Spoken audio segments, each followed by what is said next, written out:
देखिए, कल आईपीसी में आपका जो लेक्चर दिया गया था, strict liability, principle of strict liability, यानी कि कठोर दायित्व का सिद्धांत, उसको पहले लिखवा दिया जाए और तब आपका आगे लेक्चर दिया जाएगा। हेडिंग डाल लीजिए भाई, टिप्पणी में ये पूछा जाता है क्वेश्चन। हेडिंग डालिए, कठोर दायित्व का सिद्धांत। हेडिंग डालिए, आपका पूछा जा चुका है, कई बार आईएएस में भी आ चुका है ये। कठोर दायित्व का सिद्धांत।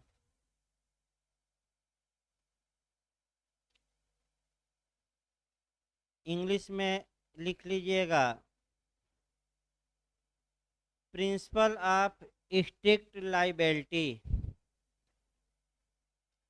Principle of strict liability. दूसरी भाषा में इसको लिखिए, कभी काल दे देता है, पूर्ण दायित्व का सिद्धांत। हेडिंग डाल लीजिए आबलिक करके, पूर्ण दायित्व का सिद्धांत। या कभी काल ये पूछा जाता है, दुराशय के अपवाद, यानी कि मेंसरिया के एक्सेप्शन, दुराशय के अपवाद भी लिख लीजिएगा। या अगली भाषा में इसको लिखना है कि किन अपराधों के लिए आशय का होना आवश्यक नहीं है। आप लिख करके लिखिए, किन अपराधों के लिए आशय का होना आवश्यक नहीं है।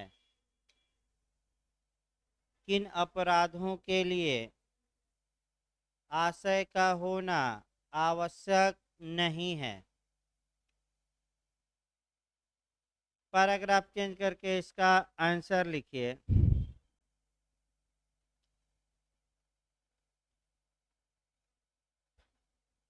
लिखिए, कॉमन लॉ का, कॉमन लॉ का, कॉमन लॉ माने इंग्लैंड की सामान्य विधि। कॉमन लॉ का यह सुविख्यात सिद्धांत है कि, कॉमन लॉ का यह सुविख्यात या प्रसिद्ध भी लिख सकते हैं, सुविख्यात सिद्धांत है कि मात्र कार्य किसी व्यक्ति को, मात्र कार्य किसी व्यक्ति को दोषी नहीं बनाता, मात्र कार्य किसी व्यक्ति को दोषी नहीं बनाता, जब तक कि, जब तक कि उस कार्य को करने का, जब तक कि उस कार्य को करने का उसका आशय न हो, उसका आशय न हो।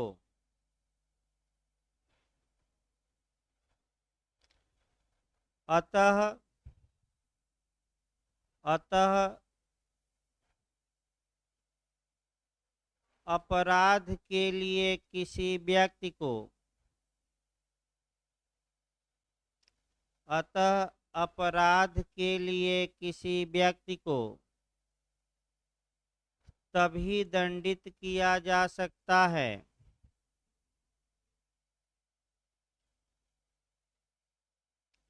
अतः अपराध के लिए किसी व्यक्ति को तभी दंडित किया जा सकता है जब उसने आपराधिक कार्य किया हो, जब उसने आपराधिक कार्य किया हो और उस कार्य को करने का उसका आशय हो और उस कार्य को करने का उसका आशय हो।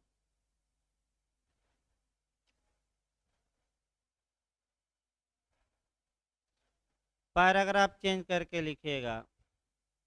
उपर्युक्त सिद्धांत, पैराग्राफ चेंज कर लेना है। उपर्युक्त सिद्धांत विधि का पूर्ण नियम नहीं है। उपर्युक्त सिद्धांत विधि का पूर्ण नियम नहीं है।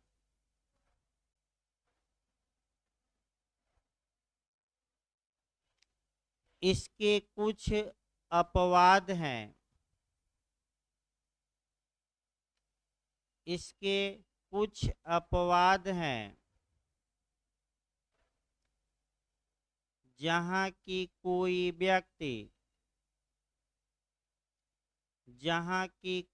व्यक्ति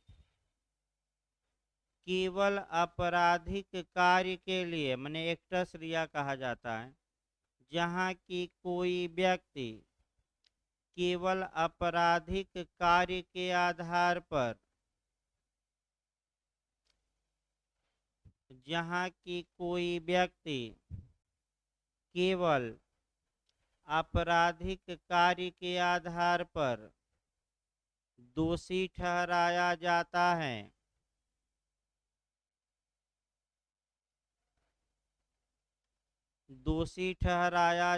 है, तथा आपराधिक आशय की आवश्यकता नहीं होती, तथा आपराधिक आशय की आवश्यकता नहीं होती। पैराग्राफ चेंज करके फिर लिखिए। इंग्लैंड में, पैराग्राफ चेंज करके लिखना है।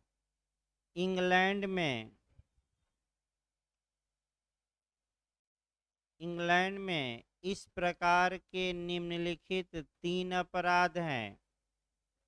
इंग्लैंड में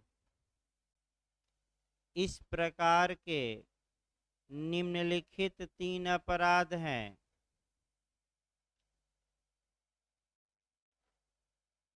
फर्स्ट लिखिए। फर्स्ट, लोक उपताप, यानी कि इंग्लिश में पब्लिक न्यूसेंस। फर्स्ट हो गया लोक उपताप, यानी कि पब्लिक न्यूसेंस। सेकंड लिखिए क्रिमिनल लाइबिल, यानी कि आपराधिक अपलेख। सेकंड में लिखिए आपराधिक अपलेख, यानी कि क्रिमिनल लाइबिल। और थर्ड में लिखिए कंटेम्प्ट ऑफ कोर्ट, न्यायालय की अवमानना। न्यायालय की अवमानना।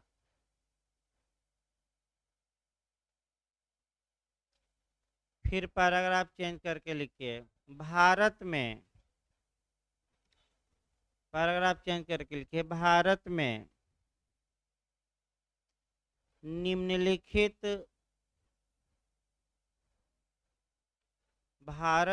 निम्नलिखित अपराध ऐसे हैं जहाँ की आशय की आवश्यकता नहीं होती। जहाँ की आशय की आवश्यकता नहीं होती। फर्स्ट लिखिए। पहला है व्यापहरण, यानी कि किडनैपिंग। फर्स्ट है व्यापहरण, यानी कि इंग्लिश में किडनैपिंग। सेकंड लिखिए बाइगेमी यानी कि दुविवाह, बाइगेमी यानी कि दुविवाह। थर्ड लिखिए कंटेम्प्ट ऑफ कोर्ट, न्यायालय की अवमानना। तीसरा है न्यायालय की अवमानना। चौथा लिखिए प्राइवेट लाइबिल यानी कि व्यक्तिगत अपलेख।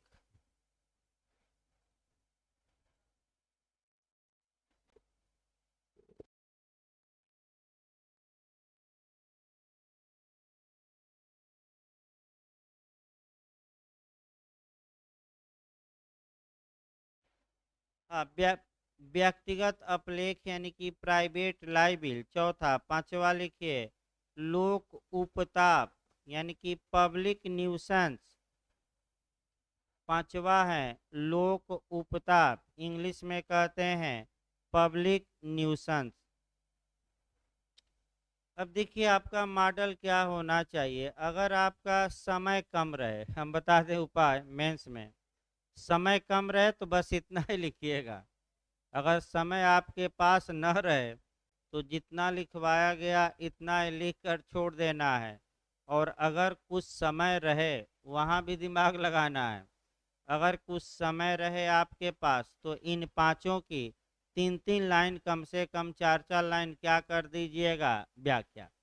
जो इंग्लैंड में अपवाद तीन है जहां आशय की आवश्यकता नहीं है उसकी व्याख्या न करिएगा क्योंकि उतना समय नहीं है।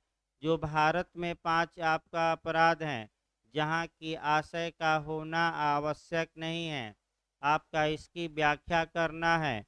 तो पहला हम आपका लिखवाए हैं किडनैपिंग। तो अब हेडिंग नहीं डालना है, आपका नीचे लिखना है क्योंकि पांचों आपने पहले ही क्या किया है बता दिया है। अगर समय रहे तभी व्याख्या लिखिए, न समय रहे तो जो अब लिखवाएंगे वो न लिखिएगा। समय का भी ध्यान रखना है। लिखिए इसमें भाई आपका व्यापहरण एक ऐसा अपराध है, पैराग्राफ चेंज करके लिखिए। व्यापहरण एक ऐसा अपराध है जहां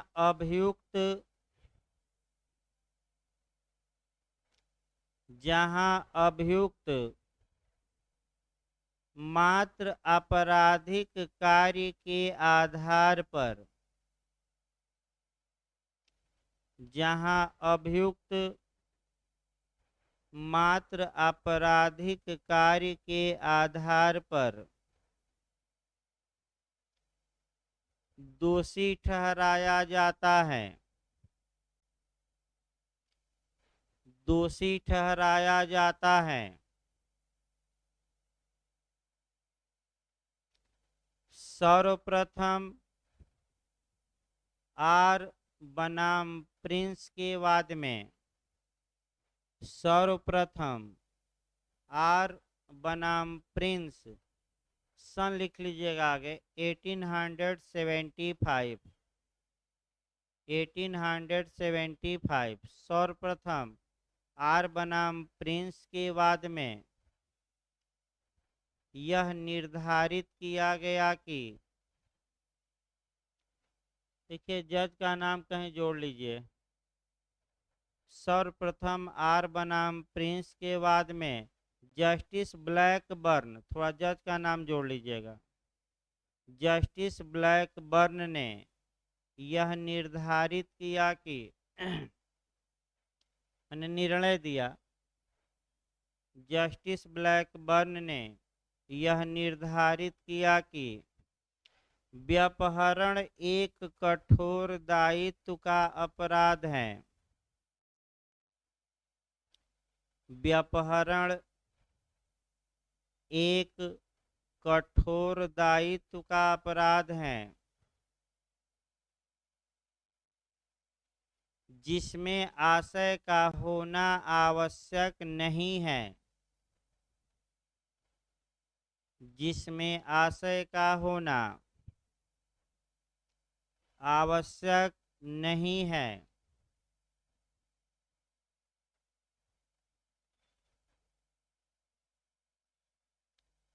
भारतीय दंड संहिता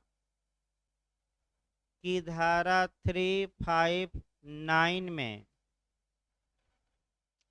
यानी कि इंडियन पेनल कोड यानी कि आईपीसी, भारतीय दंड संहिता की धारा 359 में यह बताया गया है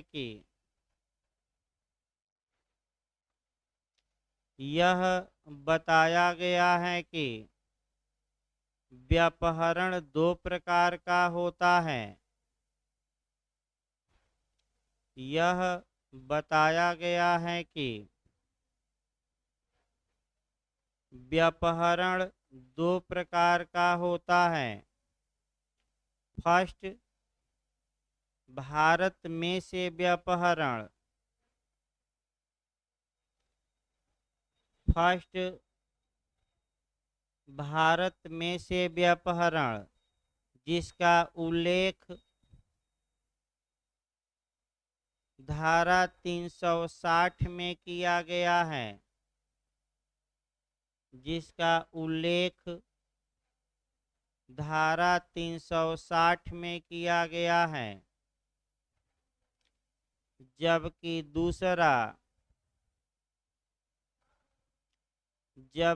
दूसरा विधिपूर्ण संरक्षक की संरक्षकता में से व्यापहरण।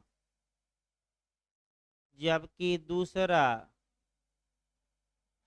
विधिपूर्ण संरक्षक की संरक्षकता में से व्यापहरण जिसका उल्लेख धारा 361 में किया गया है, 361।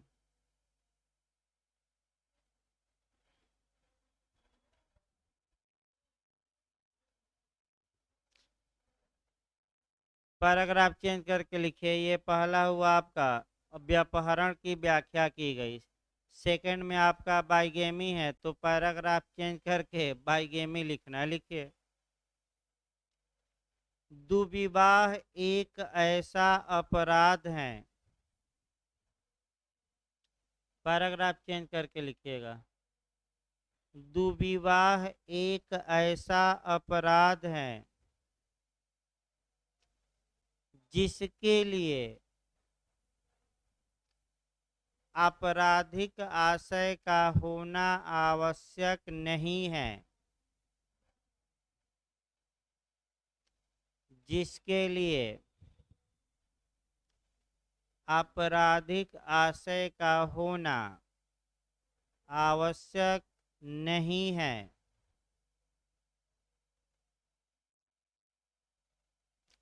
भारतीय दंड संहिता की धारा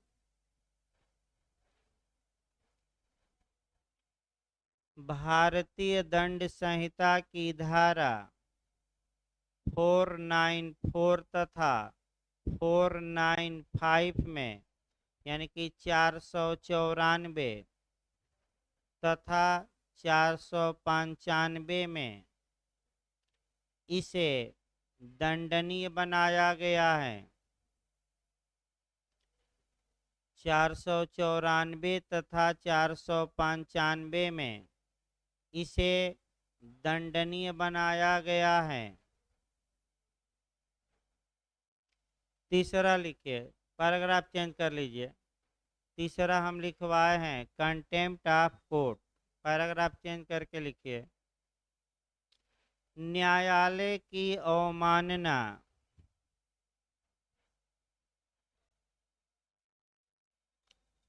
न्यायालय की अवमानना एक ऐसा कार्य है। न्यायालय की अवमानना एक ऐसा कार्य है जिसके लिए आशय का होना आवश्यक नहीं है। जिसके लिए आशय का होना आवश्यक नहीं है। न्यायालय अवमान अधिनियम 1971 यानी कि the contempt of court act 1971, न्यायालय अवमान अधिनियम 1971 में न्यायालय की अवमानना को परिभाषित करते हुए न्यायालय की अवमानना को परिभाषित करते हुए इसे दो श्रेणियों में बांटा गया है। परिभाषित करते हुए इसे दो श्रेणियों में बांटा गया है। फर्स्ट, सिविल अवमान तथा सेकंड, आपराधिक अवमान। फर्स्ट, सिविल अवमान तथा सेकंड, आपराधिक अवमान।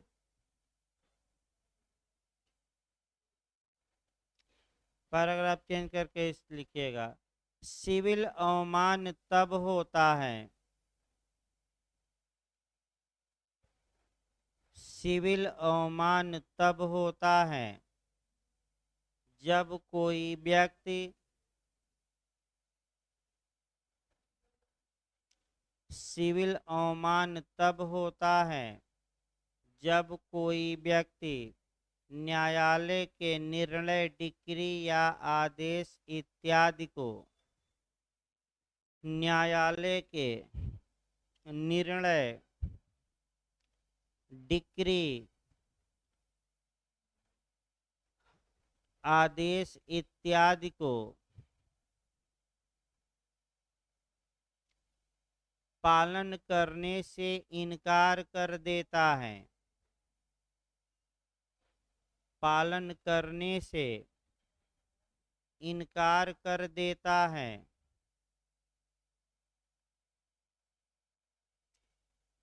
जबकि आपराधिक अवमान तब होता है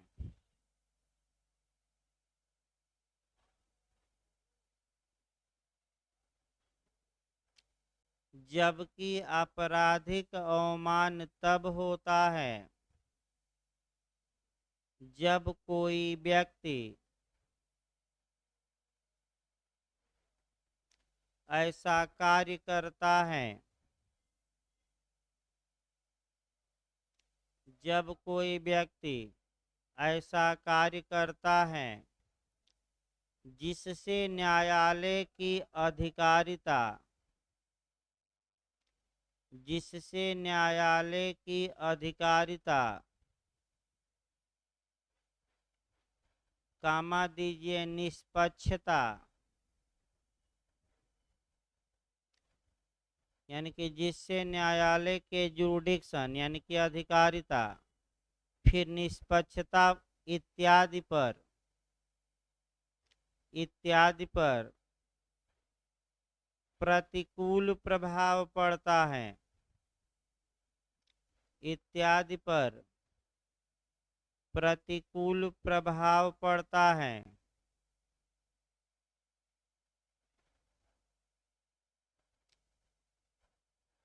न्यायालय अवमान के लिए दंड, न्यायालय अवमान के लिए दंड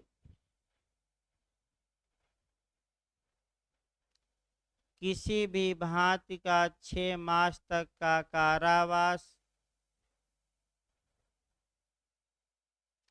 किसी भी भांति का माने सादा या कठोर, किसी भी भांति का 6 मास तक का कारावास या 2000 रुपये तक का जुर्माना या 2000 रुपये तक का जुर्माना या दोनों हो सकता है, या दोनों हो सकता है। पैराग्राफ चेंज करके चौथा लिखिए। आपका व्यक्तिगत अपलेख है, पैराग्राफ चेंज कर लीजिए। जब कोई व्यक्ति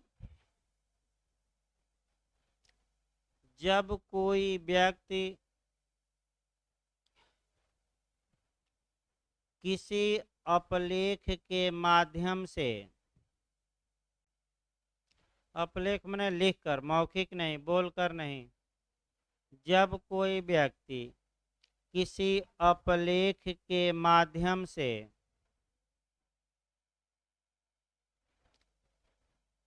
किसी दूसरे व्यक्ति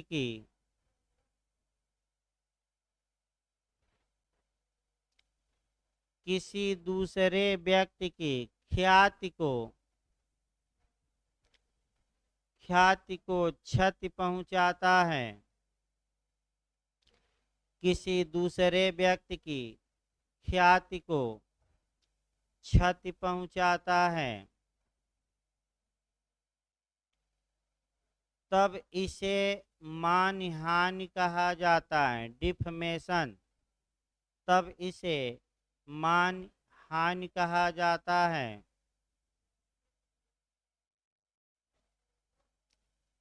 इसकी परिभाषा आईपीसी की धारा 499 में दी गई है। इसकी परिभाषा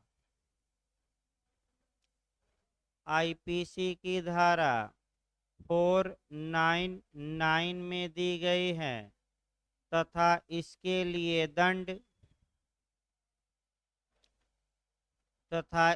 लिए दंड धारा 500 कामा दीजिए 501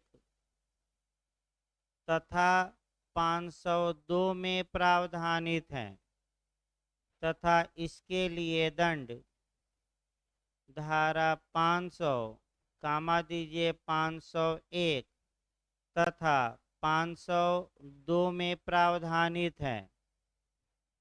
अंतिम लिखिए। आपका अंतिम है पब्लिक न्यूसेंस या लोक उपताप। लिखिए पैराग्राफ चेंज करके। लोक उपताप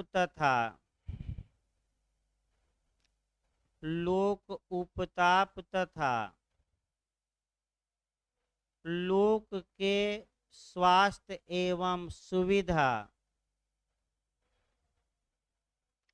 लोक उपताप तथा लोक के माने पब्लिक के, लोक के स्वास्थ्य एवं सुविधा इत्यादि बढ़ा लीजिएगा, इत्यादि पर प्रभाव डालने वाले अपराधों का उल्लेख इत्यादि पर प्रभाव डालने वाले अपराधों का उल्लेख आईपीसी की धारा 268 से लेकर आईपीसी की धारा 268 268 से लेकर 294 ए तक में दिया गया है। 294 ए पूरा अध्याय है ये। 294 कैपिटल ए लिखिएगा, ए तक में दिया गया है। 294 ए तक में दिया गया है। इन अपराधों के लिए आशय का होना आवश्यक नहीं है।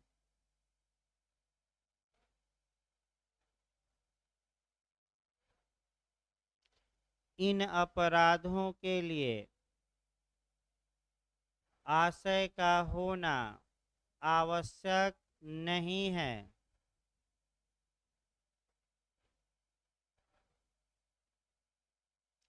इस प्रकार फिर एक बार बताया जाए, अगर समय रहे आपके पास तभी व्याख्या लिखिए, और नहीं तो जितना एक पेज सवा पेज में हम आपका समाहित कराए थे उतना पर ही बस करिए। फिर हम बताते हैं, जैसे कि उदाहरण के रूप में आपका मोहम्मद पैगंबर साहब ने भी यही कहा था, और उन्होंने ये कहा कि भाई आप एक स्त्री से विवाह करिए, दो से, तीन से, लेकिन चार पर बस करिए। लेकिन लेकिन भी लगाना है। लेकिन अगर आपको लगता है कि हम चारों के साथ इक्वलिटी या समता का व्यवहार नहीं कर पाएंगे तो एक पर ही बस करिए, ये भी कहा था। और ये भी कहा था कि ये संभव ही नहीं है कि व्यक्ति समता का व्यवहार कर सके। तो उसकी कंडीशन अलग थी। उस समय युद्ध हुआ करते थे, तमाम पुरुष खेत हुआ करते थे, खेत मने मर जाया करते थे, पर्दा हो जाते थे, और स्त्रियों और बच्चों का भरण पोषण की समस्या उत्पन्न होती थी कि विधवाएं वेश्यावृत्ति न करें, इत्यादि न करें। इसलिए पैगंबर साहब ने उस समय ये अनुमति दी थी कि आप चार स्त्रियों से एक साथ विवाह कर सकते हैं आपका। लेकिन इस समय अब वैसी स्थिति नहीं है आपका। फिर बताया जाए, वो स्थिति पुरानी नहीं है कि हमेशा युद्ध ही हो रहा है। तो आपका वहीं कहा गया कि जितना पहले लिखवाया गया उतना ही लिखिए, न मन माने तो पूरा लिखिए समय रहे तो, और न अगर समय रहे तो बस उतना पर ही क्या करिए, स्टॉप कर देना। ये नहीं कि ज़बरदस्ती आपका प्री में जैसे लोग ज़बरदस्ती मार कर आ गए कि चलो अब मिला है तो 10 छूट रहा है तो क्यों छोड़ा जाए, वो भी 10 क्या किए। वो गलतियां नहीं करनी है भाई, गलती करेंगे तो बाहर हो जाएंगे।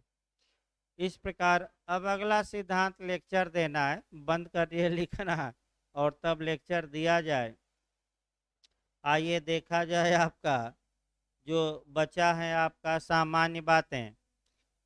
देखिए आपका चार सिद्धांत और बचे हैं।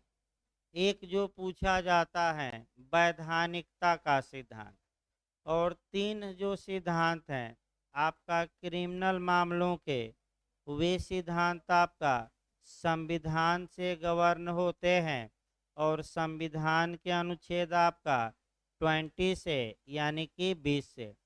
तो संविधान के अनुच्छेद 20 में आपका जो केवल और केवल क्रिमिनल मामलों में लागू होता है, ये भी याद रखिए, जो संविधान का अनुच्छेद 20 है वह केवल किस मामले में लागू होता है, आपका क्रिमिनल मामलों में। उसमें 3 क्लाज है, और तीनों क्लाज में किसी अपराध के अभियुक्त को 3 प्रोटेक्शन प्रदान किया गया है। अनुच्छेद 20 की दूसरी विशेषता ये है कि अब इमरजेंसी में भी आर्टिकल 20 और 21 को सस्पेंड नहीं किया जा सकता।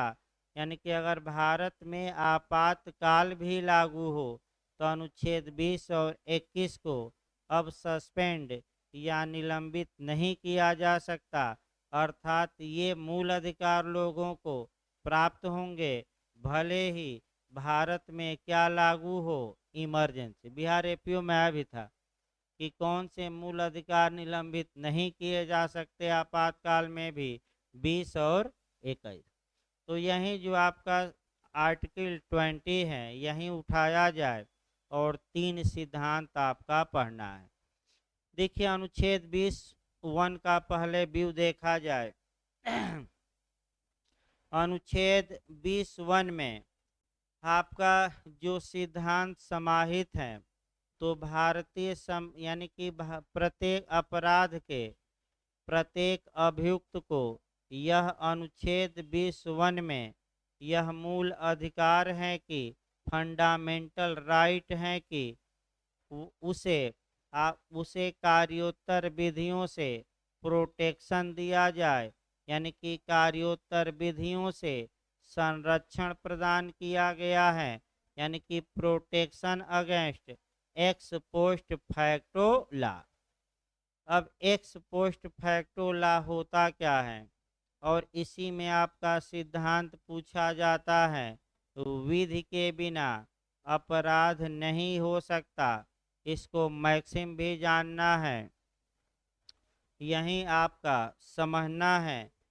देखिए आपका क्या कहा गया है, अनुच्छेद 20 के क्लाज 1 में आपराधिक मामलों का यह सिद्धांत समाहित है कि किसी भी अपराध के अभियुक्त व्यक्ति को उस कार्य के लिए दंडित नहीं किया जाएगा जो कार्य अपराध नहीं था जब वह किया था। इसका मतलब ये हुआ कि जिस तिथि को किसी व्यक्ति ने कोई कार्य किया, अगर उस कार्य को किसी विधि के तहत अपराध घोषित नहीं किया गया है, तो वह व्यक्ति उस कार्य के लिए किसी भी हाल में दंडित नहीं किया जा सकता। यानी कि इसका मतलब कि विधि के बिना अपराध नहीं हो सकता, यानी कि नलम क्राइमा कहा जाता है। नलम क्राइमा का मतलब ये हुआ कि विधि के बिना अपराध नहीं हो सकता, यानी कि किसी अपराध के अभियुक्त व्यक्ति को किसी अपराध के लिए तभी दंडित किया जा सकता है जब जो उसने कार्य किया है वह कार्य किसी प्रवृत्त विधि के तहत अपराध घोषित किया गया हो। यानी कि इसका मतलब एक उदाहरण से देखिए, एक उदाहरण आपका, इसका मतलब ये हुआ कि जो क्रिमिनल लॉ है, और क्रिमिनल लॉ में आईपीसी सब्सटेंसिव लॉ है, प्रक्रियात्मक नहीं, कौन सी, यानी कि आपराधिक मामलों में जो सारवान विधियां होती हैं वे आपका उनका जो प्रभाव है रिप्रास्पेक्टिव नहीं हो सकता, भूतलक्षी नहीं हो सकता। इसका मतलब ये हुआ कि जिस दिन कानून बना है उसके पिछले कार्यों के लिए किसी व्यक्ति को उस कानून के तहत दंडित नहीं किया जा सकता। क्यों? क्योंकि जिस दिन वह कार्य किया था वह कार्य किसी कानून द्वारा क्या नहीं था, अपराध। इसको समझने के लिए आईपीसी की एक धारा हम उठाते हैं, 354D, यानी कि स्टैकिंग, यानी कि किसी स्त्री का पीछा करना। आपका किसी स्त्री का पीछा करना 3 फरवरी 2013 से अपराध घोषित किया गया है। वो भी केवल पीछा करना नहीं, सतर्क रहिएगा। अगर कोई पुरुष किसी स्त्री का पीछा करता हो तो बताइए पीछा कैसे कर सकता है, पैदल चलकर कि इंटरनेट द्वारा, सोशल मीडिया द्वारा, कि सभी द्वारा। हाँ, याद रखिए, मोबाइल द्वारा भी, जीपीएस के माध्यम से, जिसके माध्यम से करें। तो जो स्टैकिंग या पीछा करना ये पहले अपराध नहीं था, ये अपराध कब घोषित किया गया, 3 फरवरी 2013 से। अब एक कल्पना करिए, एक पुरुष था, 2 फरवरी 2013 को उसने एक स्त्री का पीछा किया, स्त्री ने मना किया, फिर भी पीछा किया, यानी कि केवल पीछा करना अपराध नहीं है। मैं फिर बता दूं, आपका बार बार पीछा करना, सतर्क रहिए, केवल पीछा करना नहीं बल्कि क्या, बार बार, और स्त्री ने क्या किया हो, मना, उसके बावजूद भी पीछा करना। तो आपका यूपीजे के इंटरव्यू में ये क्वेश्चन बना था कि क्या पीछा करना अपराध है, एक लोग बता दिए हाँ, तो बोर्ड ने कहा कि अपराध तो नहीं है, तो वो कहे कि हैं, तो बेयर एक्ट रखा रहता है। हुआ कि 354D क्या करिए, पढ़िए, और तब देखे कि बार बार पीछा करना लिखा है, पीछा करना नहीं। यानी कि एक बार पीछा करना अपराध नहीं है। लेकिन आइए मेन मुद्दे पर जो हम बताना चाहते हैं, ऐसी कंडीशन में अब ये आया कि 2 फरवरी 2013 को ये कार्य अपराध नहीं था। अगर किसी पुरुष ने 2 फरवरी 2013 को बार बार किसी स्त्री का पीछा किया है तो क्या वह आपका दंड का भागी होगा कि नहीं? तो protection against ex post facto law का मतलब ये हुआ कार्योत्तर विधियों से संरक्षण, यानी कि कार्य के बाद बनने वाले कानून से क्या दिया गया है? संरक्षण। तो 2 फरवरी को कार्य किया गया और कानून कब बना? कार्य के बाद कितने फरवरी को? 3 फरवरी। तो क्या कार्य के बाद जो कानून बना है, क्या वह पुरुष उस कानून के तहत दंड का भागी होगा? तो आपका जवाब रहेगा नहीं होगा। क्यों नहीं होगा? क्योंकि अनुच्छेद 20 का क्लाज 1 इस बात को क्या करता है? स्पष्टली रोकता है। ये आपका सतर्क रहना है। इसके बाद आपका दूसरा जो इसमें नियम आर्टिकल 20(1) में क्रिमिनल मामलों का देखना है, वह ये नियम है कि जिस तारीख को किसी व्यक्ति ने अपराध किया, उस तिथि को उस अपराध के लिए जितना दंड कानूनन उसे दिया जा सकता था, उससे अधिक दंड किसी भी हाल में उसे नहीं दिया जा सकता।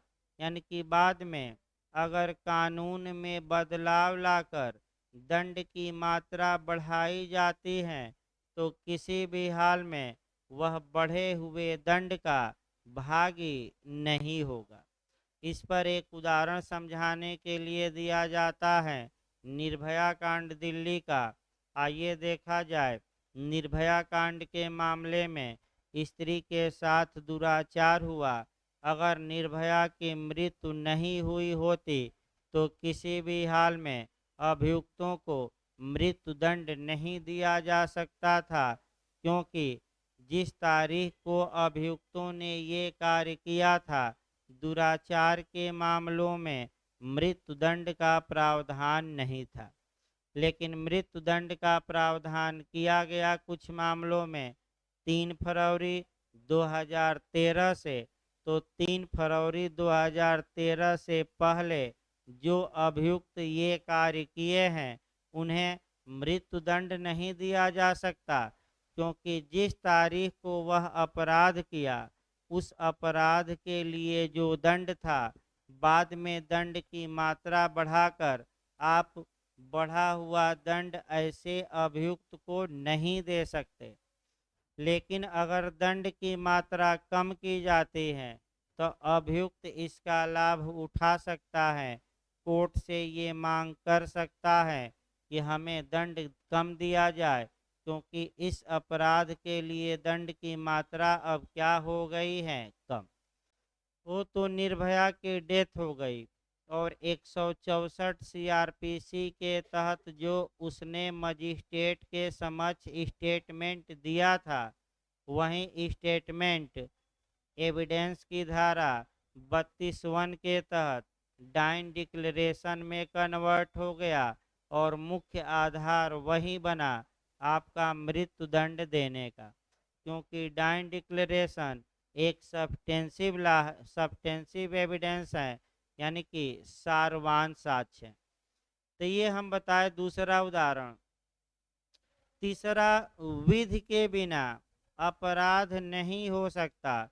केवल संविधान में ही न ऐड करिएगा, क्योंकि आईपीसी पढ़ रहे हैं तो आईपीसी की धारा भी याद रखना है कि नलम क्राइमा, यानी कि आपका विधि के बिना अपराध नहीं हो सकता।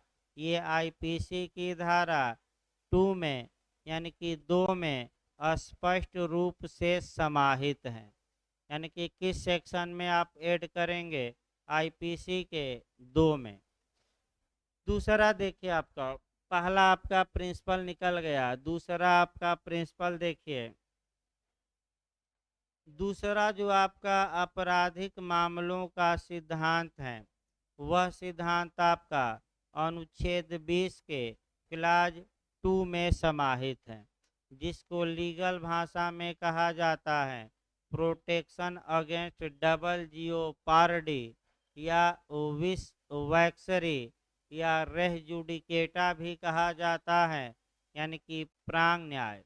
तो क्या कहा गया है अनुच्छेद 20 के क्लाज 2 में, किसी अपराध के अभियुक्त व्यक्ति को उसी अपराध के लिए एक से अधिक बार अभियोजित और दंडित नहीं किया जाएगा। दो ही लाइन का है।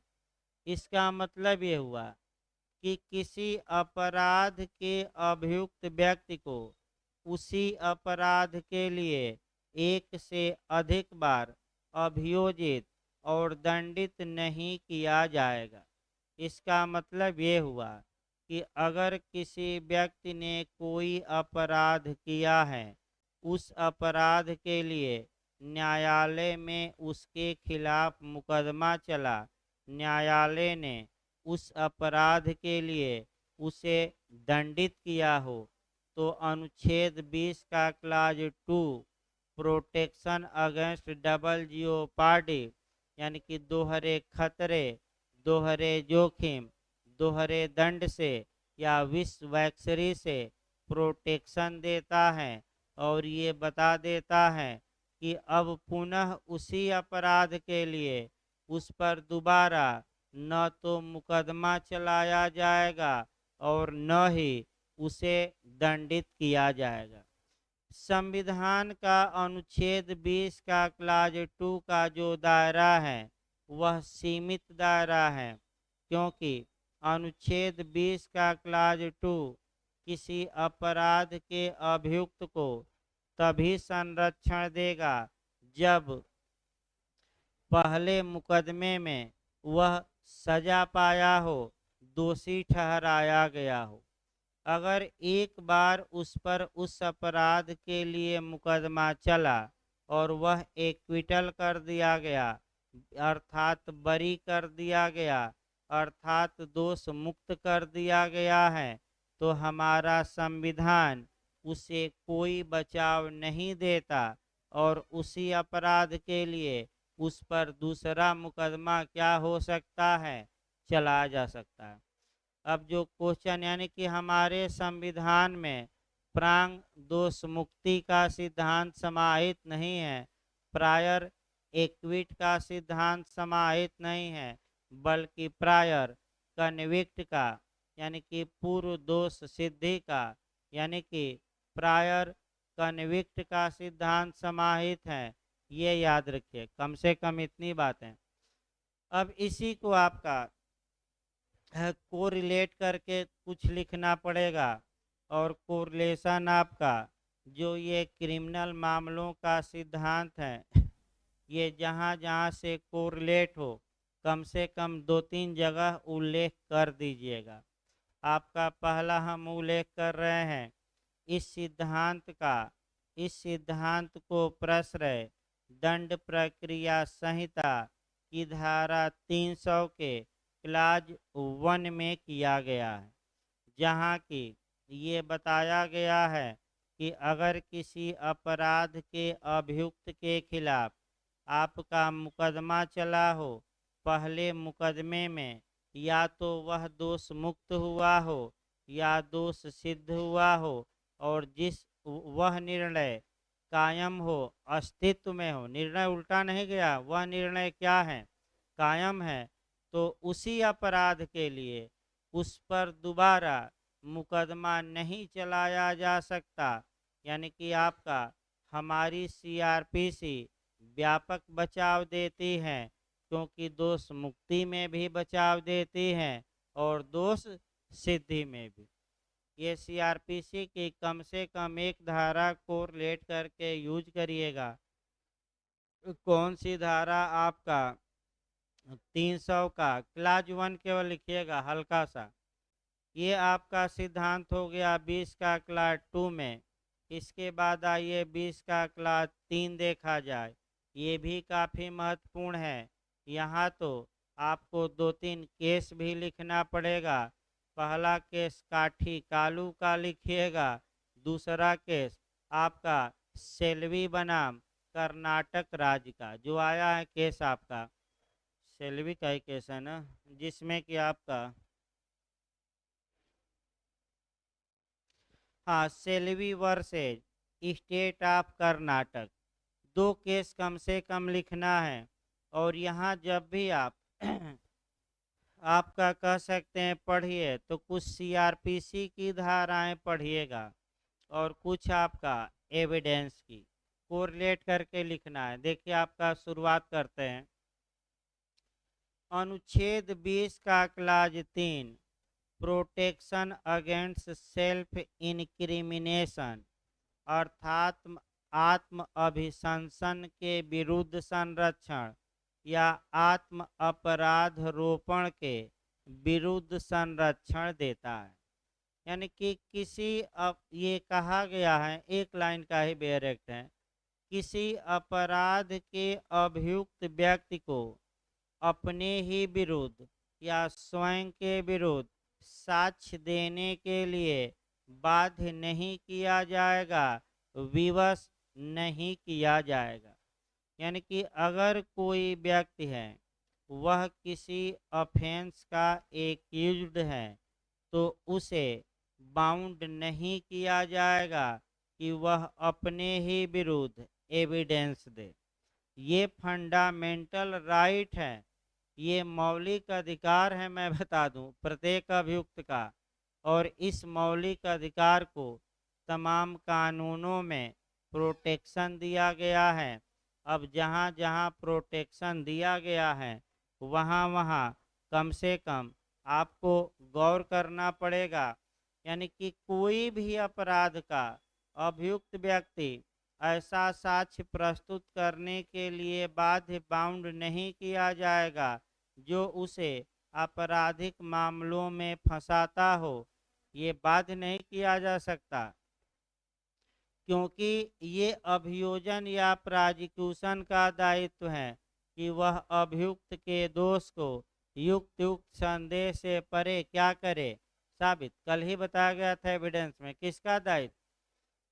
प्रोसिक्यूशन का। अभियुक्त तो मौन रह सकता है, अभियुक्त बोलने के लिए कल लिखवाया गया था, बाध्य है कि नहीं? नहीं है। और आज बताया भी जाएगा, जो सेक्शन एविडेंस का 101 102 आज चलेगा, उसमें ये सिद्धांत और विस्तृत तौर पे हम बताएंगे, क्योंकि सबूत का भार पर क्वेश्चन बनता है, आपका इसमें कोई शक नहीं है। तो फिर एक बार बैक होइए, तीसरा सिद्धांत ये बता दिया जाए। जब इस सिद्धांत को आप पढ़िएगा तो एक तो आप एविडेंस में जाइएगा, फिर सीआरपीसी में, और 2 जगह से जरूर कोरिलेट करके पढ़िएगा। भारतीय साक्ष्य अधिनियम की धारा 118 में सक्षम साक्षी कॉम्पिटेंट विटनेस का उल्लेख किया गया है। वहाँ कहीं भी एक्यूज या अभियुक्त व्यक्ति का उल्लेख नहीं है। तो जब नहीं है तो अपना दिमाग भी कुछ लगाएंगे संविधान से कि अभियुक्त सक्षम साक्षी होगा कि अक्षम। पहला नियम, तो अभियुक्त अपने विरोध में अक्षम साक्षी होगा और अपने फेवर में क्या होगा? सक्षम। यानी कि अपराध का अभियुक्त व्यक्ति अपने पक्ष में गवाही देने के लिए सक्षम साक्षी और विरोध में गवाही देने के लिए अक्षम। ये याद रखिए। इसके बाद सीआरपीसी की धारा आप कोरिलेट करिएगा, 161 कोरिलेट करिएगा, 164 कोरिलेट करिएगा, 313 कोरिलेट करिएगा और 315। अगर इतनी धाराएं आप नहीं लिखना चाहते तो कम से कम 2 धाराएं तो लिखिएगा ही, 164 और 315। लेकिन हम बता रहे हैं चारों धाराएं हम बताएंगे, यानी कि 161 भी बताएंगे डिटेल में थोड़ा, आपका 164 भी, 315 भी और 313 भी। लेकिन हो सकता है कि आपको याद न हो लिखते समय, तो एक एक लाइन देखिए भाई। 160, 61, 62 तीनों क्रम से समझाने के लिए थोड़ा पढ़ाना पड़ेगा, व्यू थोड़ा लंबा करना पड़ेगा। 160 ये बताती हैं कि पुलिस तलब कर सकती है फैक्ट एंड कंडीशन से जो व्यक्ति परिचित हो, यानी कि किसी घटना के तथ्य एवं परिस्थितियों से परिचित व्यक्तियों को पुलिस तलब कर सकती है और बुला सकती है, और बुलाने के लिए रिटन आर्डर जारी करती है। न तो समन न वारंट, बल्कि क्या जारी करेगी, लिखित आदेश। व्यक्ति आए, कुछ व्यक्तियों को जाकर घर पर पूछताछ करनी है, तो पुलिस अब बयान दर्ज करती है, स्टेटमेंट दर्ज करती है। सीआरपीसी की धारा 161 आया भी था शायद एपीओ में, ये इस बार आया था क्या क्वेश्चन 161 से? हाँ, 166 ए लेटर ऑफ रिक्वेस्ट आया था। देखिए आगे, फिर एक बार देखिए 161 में पुलिस बयान दर्ज करती है, तो अगर पुलिस किसी व्यक्ति से पूछताछ करती है तो सामान्यतः वह व्यक्ति सही सही उत्तर देने के लिए बाउंड होता है। लेकिन वह व्यक्ति चूंकि किसी अपराध के अभियुक्त को अपने ही विरुद्ध साक्ष्य देने के लिए अनुच्छेद 20(3) कहता है कि बाध्य नहीं किया जा सकता, अतः अभियुक्त को अगर लगता है कि हम उत्तर देंगे तो हम ही अपराध में फंस जाएंगे, हम पर कोई सेंशन या शास्ति लग जाएगी, हमारी संपत्ति जब्त हो सकती है, तो पुलिस के द्वारा किए गए प्रश्नों का उत्तर देने से क्या कर सकता है, इनका स्पष्ट 161 दी गई है। फिर दूसरा 164 से कोरिलेट करेंगे। देखिए आपका फिर संविधान का अनुच्छेद देखिए, किसी अपराध के अभियुक्त व्यक्ति को स्वयं के विरुद्ध साक्ष्य देने हेतु बाउंड नहीं किया जाएगा, विवश नहीं किया जाएगा। हाँ, अगर वह स्वेच्छा से अपने विरुद्ध साक्ष्य देना चाहता है तो रोका नहीं जाएगा। बस ये है कि उसे जबरदस्ती उसके मुख से उसके खिलाफ साक्ष्य उगलवाया नहीं जाएगा। स्वेच्छा से आकर कहे कि हम ही अपराध किए हैं, तब कोई दिक्कत नहीं है। और इसीलिए 164 सीआरपीसी बनाई गई है कि जब मजिस्ट्रेट आपका कन्फेशन या संस्वीकृति अभिलिखित करेंगे तो अभियुक्त को बता देंगे कि जो भी बोलना हो यहाँ कोई बाध्यता नहीं है, तुम क्या बोलना स्वेच्छा से, यहाँ कोई जोर जबरदस्ती नहीं है। और भी चीज़ें बताएंगे। इसके बाद 315 आ जाना है, अभियुक्त का सक्षम साक्षी होना। तो बताइए अभियुक्त अपने फंसाने के लिए सक्षम साक्षी होगा कि अपने को बचाने के लिए? फंसाने के लिए नहीं। कौन सी धारा सीआरपीसी की बताती है? 315 315। और न्यायालय कभी भी अभियुक्त से प्रश्न पूछ सकता है, वो तो 313 है, छोड़ दीजिए। इस प्रकार आपका कुछ बातें अब आइए। अब दो केस याद रखना है, दो केस जो याद रखना है, एक काठी कालू का और दूसरा आपका जो याद रखना है सेल्वी वर्सेज कर्नाटक राज्य का। काठी कालू के वाद में अनुच्छेद 20 के क्लाज 3 के आधार पर भारतीय साक्ष्य अधिनियम की धारा 27 को चैलेंज किया गया था और ये कहा गया था कि जो ये एविडेंस की धारा 27 है, उच्चतम न्यायालय इसे शून्य घोषित करे, अवैध घोषित करे, क्योंकि ये आर्टिकल 20 के क्लाज 3 का वायलेशन करती हैं और किसी अपराध के अभियुक्त को स्वयं के विरुद्ध साक्ष्य देने हेतु बाध्य करती हैं। तो आखिर 27 में है क्या, एक लाइन जानेंगे तब तो आगे बढ़ा जाए। 27 में ये हैं एविडेंस के कि अगर कोई अपराध का अभियुक्त है, पुलिस अभिरक्षा में है, पुलिस से कोई कथन करता है, उस कथन के आधार पर किसी तथ्य का पता चलता है, तो उतना कथन जितने से तथ्य का पता चला है, चाहे वह संस्वीकृति की श्रेणी में आए या न आए, उतना कथन भी सुसंगत और पता चला हुआ तथ्य भी क्या होगा, सुसंगत। तो इसको आर्टिकल 14 के आधार पर चुनौती दी गई थी। देवमन उपाध्याय में पूछा ही गया था। आर्टिकल 20(3) के आधार पर काठी कालू उच्चतम न्यायालय ने कहा कि यह धारा अनुच्छेद 20 के क्लास 3 का वायलेशन नहीं करती, वैध है। फिर अब ये जितने वैज्ञानिक आपका परीक्षण होते थे उन पर आ जाए लास्ट में। जो ये वैज्ञानिक परीक्षण होते थे, जैसे कि पॉलीग्राफ टेस्ट हो गया, नार्को टेस्ट हो गया, ब्रेन मैपिंग हो गई इत्यादि।